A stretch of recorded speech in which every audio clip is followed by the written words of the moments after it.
खबरें आ रही हैं कि इमरान खान साहब को यह एहसास होने लगा है, उनको अपनी गलती का एहसास सर होने लगा कि 9 मई उनके खिलाफ, मुल्क के खिलाफ साजिश थी जिसने भी की है।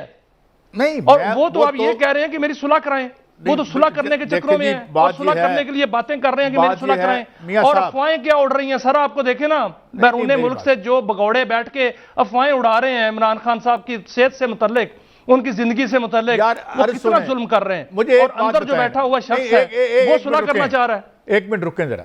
एक तरफ वे कहते हैं कि उनसे कोई सियासी बात वो ना करें, दूसरी तरफ वो कह रहे हैं कि जी वो सुलह के लिए कह रहे हैं। सुलह भी तो एक सियासी बात है ना। ये किसने कही? कौन खान से मिला? किसको खान ने कहा मेरी सुलह कराओ? और एक बात, दूसरी बात ये कि ये कौन से नजरियाती साथी थे यार? वही नजरिया था। नजरिया क्या था?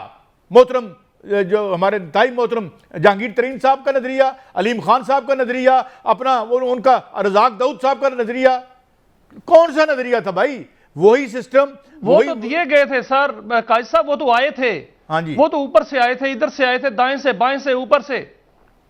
मुझे तो मियां साहब ये ठीक है, आप ठीक कह रहे होंगे, बट आई डोंट थिंक। पहली बात तो ये कि उससे कोई बंदा मिल ही नहीं रहा उनसे, तो हमें क्या पता वो क्या कह रहे हैं या क्या नहीं कह रहे। बहरहाल चलें आगे बढ़ते हैं। जो दूसरी बड़ी, लेकिन काजी साहब एक बहुत बड़ी खबर है जो डिस्कस करनी है, अगर आप इजाजत दें तो वो डिस्कस कर लें सर। खबर एक बहुत बड़ी दूंगा, पीपल्स पार्टी वाली एक और खबर है, मुल्क की सियासत में एक और खबर है, और वो है ईवान सदर से मुतल्लिक। सर जरदारी साहब जो हैं वो कराची में थे, और जरदारी साहब से मुतल्लिक कहा जाता था कि वो नाराज हैं। वो वाकईतन नाराज थे, और इतने नाराज थे उनको, और जजों की समरी पर दस्तखत नहीं कर रहे थे।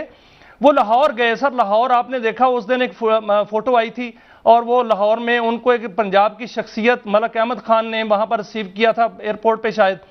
तो वो जरदारी साहब जो हैं वो इतने नाराज हैं कि पंजाब की उसी शख्सियत को उन्होंने कहा कि वो रवा हफ्ता, ये जो गुजर रहा है हफ्ता, आज बुध है तो ये जुमेरात, जुमा आगे हफ्ता आ जाएगा, इस हफ्ते में मैं कोई बड़ा फैसला लेने जा रहा हूं। उन्होंने कहा कि वो फैसला इतना बड़ा होगा कि वो पूरे का पूरा जो सिस्टम चेंज कर देगा।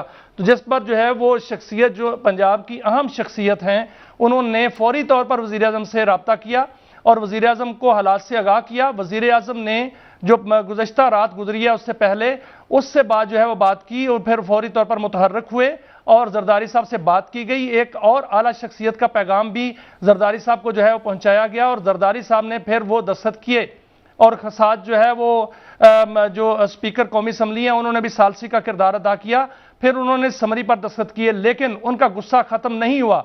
उन्होंने उस शख्सियत को कहा कि आप एक हफ्ता इस्लामाबाद के अंदर ही रहेंगे, आप हमारे और वज़ीर आज़म के दरमियान या हुकूमत के दरमियान एक पुल का किरदार अदा करेंगे। अगर मैं इत्मीनान मुझे ना हुआ और हुकूमत इत्मीनान ना दिला सकी तो मैं अगले हफ्ते कोई बड़ा फैसला लूंगा। अब बड़ा फैसला क्या हो सकता है? उससे मुतल्लिक जब मेरी बात हुई तो जो वहां पर जो है जहां बात हो रही थी, तो उन्होंने वहां पर डिस्कशन जो हुई हुकूमत के साथ या ईवान सदर के अंदर, तो उन्होंने बताया कि बड़ा फैसले दो हो सकते हैं।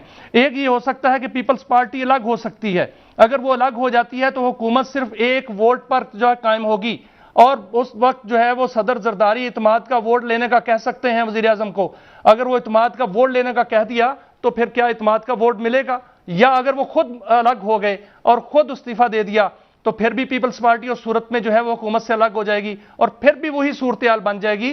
तो ये हफ्ता बहुत अहम है, और वो पंजाब की आला शख्सियत जो है वो इस्लामाबाद के अंदर हैं, और वो पैगाम रसानी कर रहे हैं। डायरेक्ट मुलाकात नहीं हो रही, डायरेक्ट बातचीत नहीं हो रही।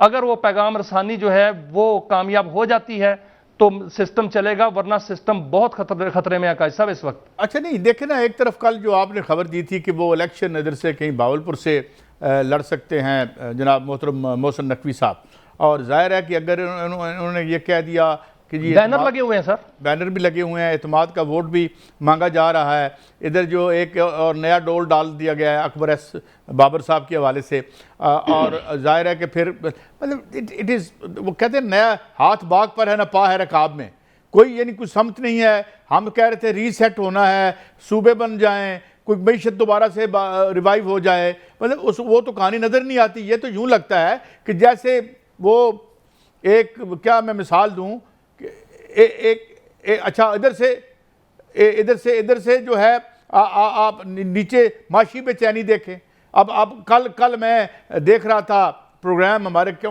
हमारे बड़े सीनियर साथी हैं वहाँ पे, वो किसान इत्तेहाद वाले आए हुए थे, वो कह रहे हैं जी कि हम भी सड़कों पर आ रहे हैं।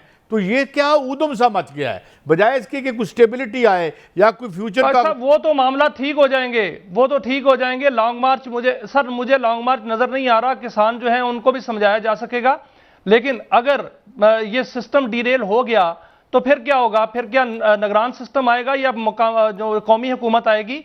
और वो आकर कौमी हुकूमत अगर आती है या निगरान सिस्टम आता है तो वो लंबा भी हो सकता है, कौमी हुकूमत भी आ सकती है। अगर वो आ गई, अगर ऐसा हुआ, खुदा न खास्ता हम कहते हैं अगर ऐसा हो जाए, तो फिर तो आईनी अदालत है ना, जो कि नए सूबों की जो है वो राह निकाल सकती है। यार जो मर्जी कर ले। सेक्रेटरी इलेक्शन कमीशन है, साबिक सेक्रेटरी इलेक्शन में कमर दिलशाद साहब, उन्होंने पूरा फार्मूला बयान किया हुआ है। सर रुकावट ही कोई नहीं है, सब कुछ इन प्लेस है, सारे सेफ्टी चेक्स मौजूद हैं। सवाल ये है कि जो किसानों का मामला है, वो किसानों के पल्ले क्या रखा आपने? आज जो है, आज कितने की गंदम बेच रहे हैं और गंदम इंपोर्ट करने की बात कर रहे हैं। जो अपना किसान बम्पर प्राइस लेके आया था, वो उनकी गंदम गलती सड़ती रही, पता लगा जी वहां पे भी चोरी हो गई है या गायब हो गई है, सिंध से, यहां भी सिंध से। यानी जो असल काम करने के हैं उसका तो कोई जिक्र ही नहीं है। पेट्रोल किधर जा रहा है, और अपना वो कह रहे हैं, जो आपके पेट्रोल पंप्स वाले हैं, वो कहते हैं जी कि हमारे साथ बड़ा जुल्म हो रहा है, इतना तो टैक्स है इस पे, दिस एंड दैट। तो एक केओस की सूरत है, और ऊपर रूलिंग एलीट जो है एक दूसरे का गिरबान पकड़े हुए हैं। ये कर क्या रहे हैं? भाई साहब देखें, अगस्त गुजर रहा है, अगस्त आज गुजर रहा है, सितंबर जो है वो सितमगर हो सकता है। मुमकिन है कि कोई नया मॉडल जो है वो सामने आए। हफीज शेख मॉडल जो है वो भी सामने आ सकता है। 15 से 20 MNAs गायब हो सकते हैं। गायब से मुराद ये कि वो इनकारी हो सकते हैं। मैं आपको वो भी जो है वो इनकार करके साइड पे हो सकते हैं। ये कुछ ना कुछ कुछ भी हो सकता है। और इसमें अगर हुकूमत इत्मीनान का इजहार, उन्होंने इत्मीनान ना दिया जरदारी साहब को, तो जरदारी साहब कोई बड़ा फैसला लेंगे। सर एक नुक्ता सामने रखूंगा। पंजाब में जरदारी साहब जाते हैं, पंजाब का चीफ सेक्रेटरी जो है वहां नहीं होता, पंजाब का IG वहां नहीं होता एयरपोर्ट पे। वहां पर मलक अहमद खान साहब को बुलाया जाता है। सर उनको क्यों बुलाया जाता है कि आके मुझे रिसीव करें? कोई और उनको रिसीव क्यों नहीं करता? ये तो फरोई बातें हैं। मगर मैं सिर्फ एक अर्ज करके प्रोग्राम इस सेगमेंट को क्लोज करता हूं। अगर तो लुटमार मॉडल चलना है तो जेड़ा मर्जी तो मॉडल बना लो, तो इन लड़ते रहेंगे, केक के हिस्से पे लड़ते रहेंगे आपस में, और फिर देखिए काकरोच निकलते हैं नहीं निकलते। अगर लुटमार खत्म हो रही है सर, लुटमार खत्म हो रही है। आइंदा चलें ठीक, पता नहीं, मुझे मैंने 10 देना, मैंने जगा देना जदों मुक गई। ब्रेक से वापस आते हैं तो देखते हैं कि ये एक नई खबर दूंगा, जो कि हमने 2015 में बड़ा डोल रचाया था, कहते हैं ना डोल बजाया। मैं वापस आके आपसे लगाए थे, उसके हवाले से मैं नई खबर भी दूंगा।